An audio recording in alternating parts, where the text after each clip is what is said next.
Magandang gabi mga kaibigan, sa aking mga subscriber, sa aking mga silent viewer. Shout out sa inyong lahat. Magandang gabi mga kaibigan. Magandang kaibigan, no?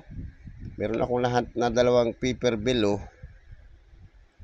Yung isa, 5-7, oh. Eskalera. Itong isa naman, 4. Mga kaibigan, oh. Malutong yan. Baka korsonada nyo. Makakatsyempo rin ako ng 6 na pare-parehas ang number. Ito dahil 4 at 5. Kahit mawalan ako ng pera, hindi ko nagagastusin to. Itatabi ko na to. Hindi ko gagastusin to mga kaibigan.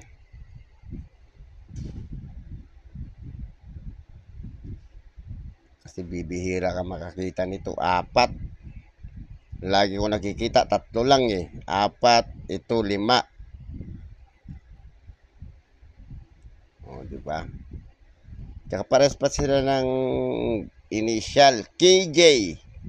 KJ din tong isa.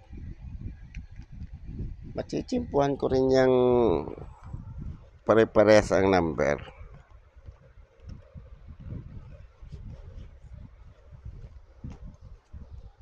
So mga kaibigan, baka naman pwede maglabi ng subscribe, papis sa subscribe, papis sa notification bell, pasilik ng all para ma-notify kayo pag ako nag-upload na video. Palike na rin at kung gusto niyo i-share, pa-share na rin.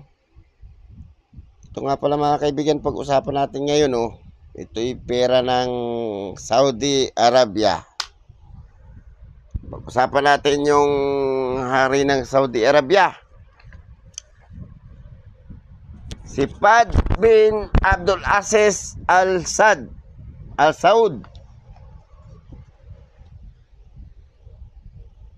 Remonised Fahd bin Abdul Aziz Al Saud 1990, 1920, 1921 or 1923, August 1, 2005. Was King and Prime Minister of Saudi Arabia from June 13, 1982 until his death in 2005. Prior to his accession, he was Crown Prince of Saudi Arabia from 1975 to 1982. Oh, 1982? Ibig sabihin, matagal din siyang naging hari ng Saudi Arabia. Excuse me po. He was the 8th son of King Abdul Aziz, the founder of modern Saudi Arabia. Fahd was the eldest of the Sadairi 7, the son of King Abdul Aziz by Hassa bint Hamid Al Sadairi.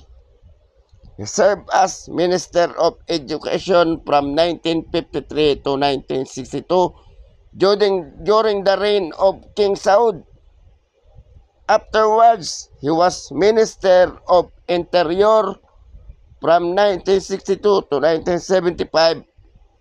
At the end of King Saud reign and throughout King Faisal reign,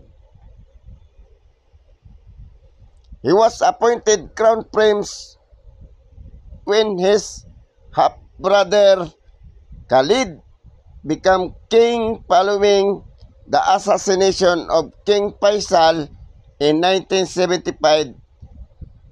Fahd was viewed as the de facto leader of the country during King Khalid's reign, in part due to the latter ill health. Upon the death of King Khalid in 1982, Fahd ascended to the throne.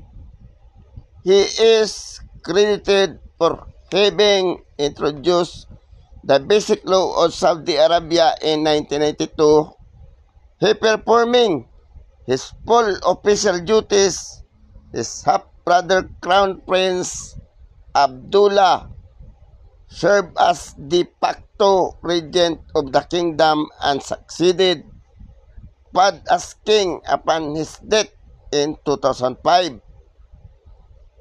With a reign of 23 years old, Fahd remains the longest reigning Saudi king.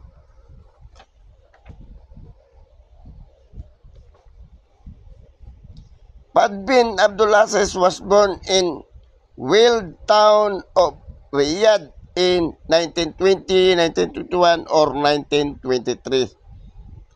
He was the eighth son of King Abdulaziz and his eldest son by Hafsa bint Ahmed al-Sudairi. Fahd Abdulaziz and his six full brothers are known as the Sudairi Seven. Fahd was Hassan's second son.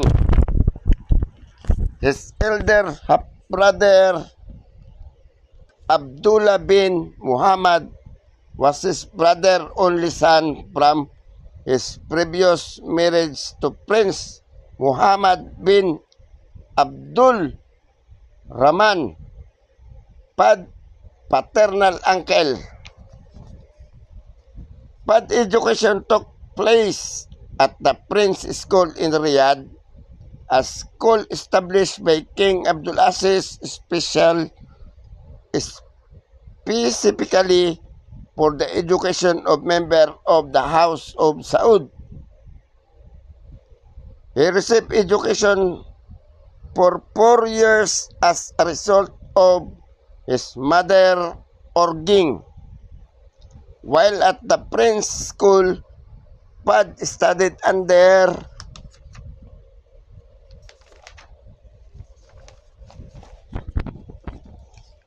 tutor including Sheikh Abdul Ghani Kayat.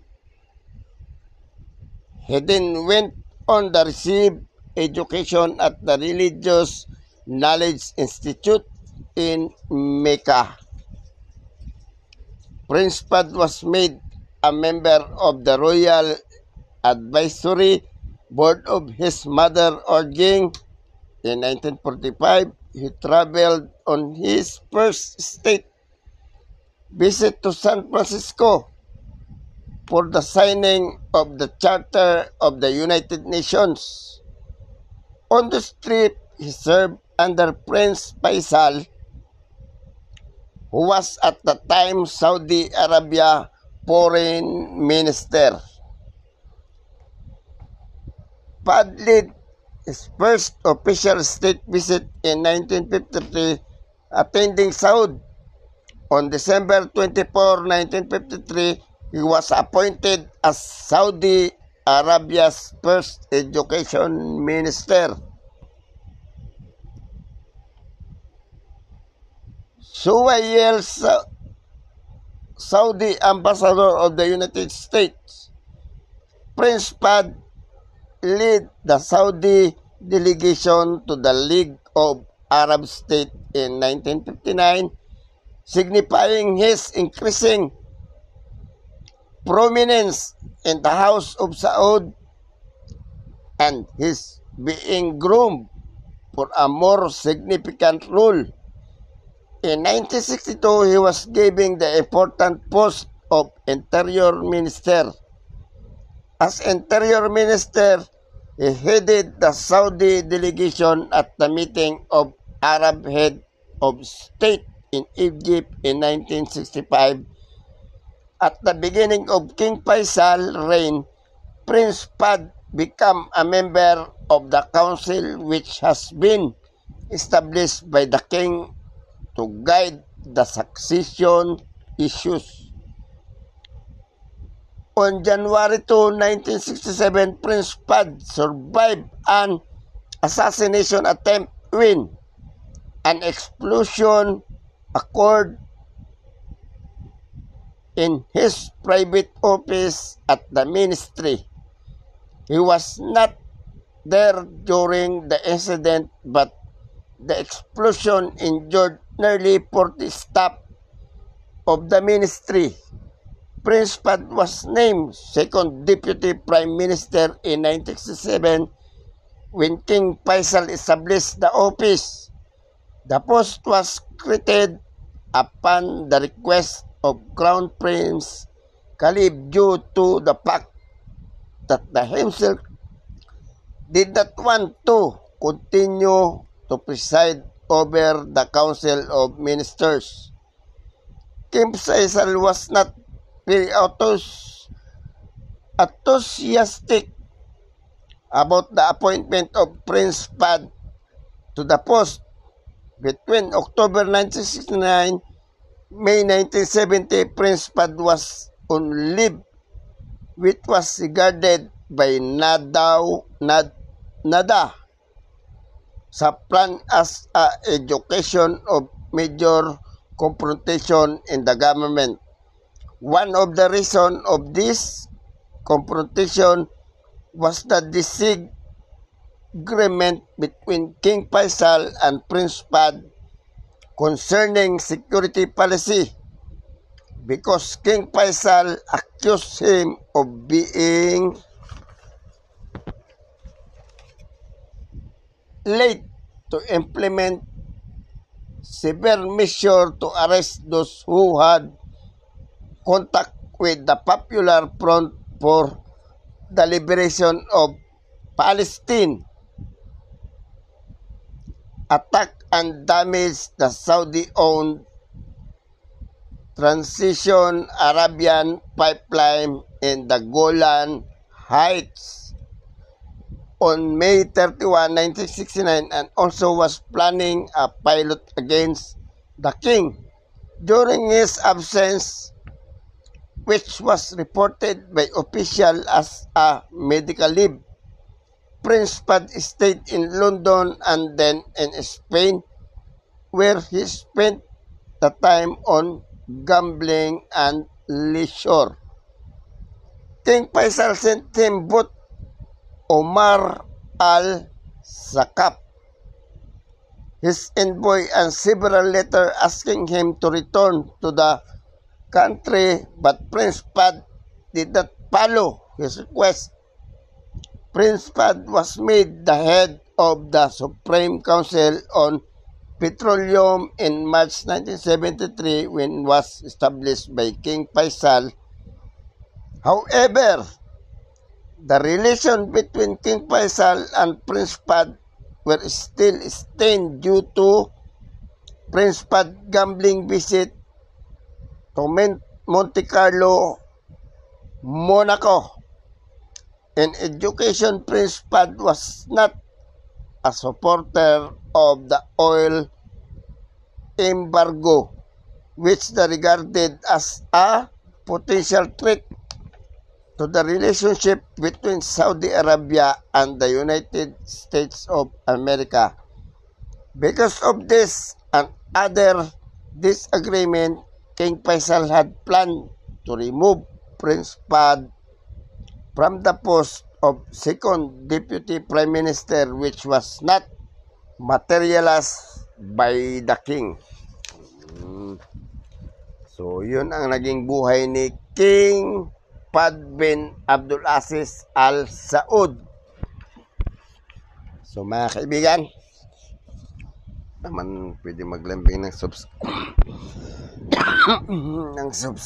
papres ng subscribe, papres ng notification bell, pasilik ng all para ma-notify kayo pag ako naka-upload ng video. Mga kaibigan, punta na tayo sa 1/2 real 50 halala pad. Pictures issuer Saudi Arabia, King Fahd bin Abdul Aziz, type standard circulation coin, years 1988 to 2022. Calendar Islamic, value 50 halalas. Saudi Arabia Real, ang value sa Pilipinas mga kaibigan, 7.55. Currency, real, composition, copper, nickel. Oh, copper, nickel, hindi yan magnetic. Oh, hindi magnetic. Weight, 6.5 grams. Diameter, 26 mm. Thickness, 1.6 mm. Shape, round, meld. Orientation, medal alignment. Medal alignment, mga kaibigan, pantay ito eh. Yan o. Oh. Ang timbang niya, mga kaibigan, ay 6.5. Timbangin natin. 6.5 grams.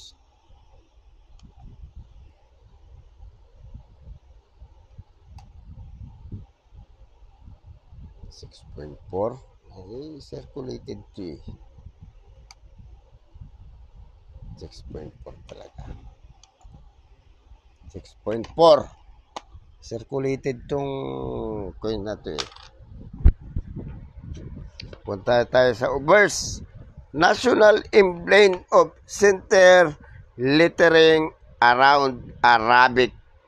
Oh.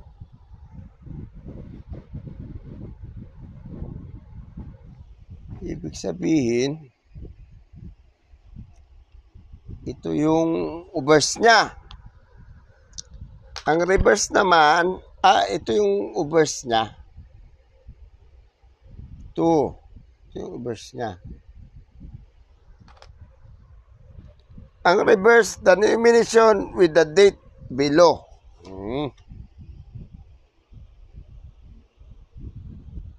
Ano ba? Ito yung obverse. Saudi Arabian na letters. Tsaka ito yung reverse. Ang sabi sa reverse ay the denomination with the date below. Itong denomination, 50 halalas. Ito yung date.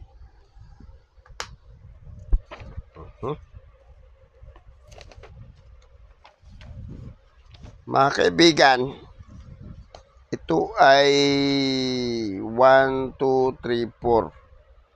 4 lang na mintage. Ang hawak ko, 1988, mga kaibigan. Ang 1988 ay merong good 690, very good 750, fine 31 hanggang extra fine 56, almost uncirculated 63 ang uncirculated. Ang mahal. Ikumpara natin sa 7.55. Ang mahal niya, mga kaibigan. Mamahalin pala itong coins na to eh. Kalain mo yun. Ang mahal pala nito.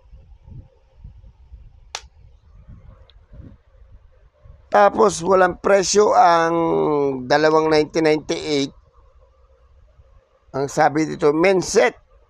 Tapos yung isa ay prop set. Tapos ang laki na ng laktaw, mga kaibigan, 2,002 na agad.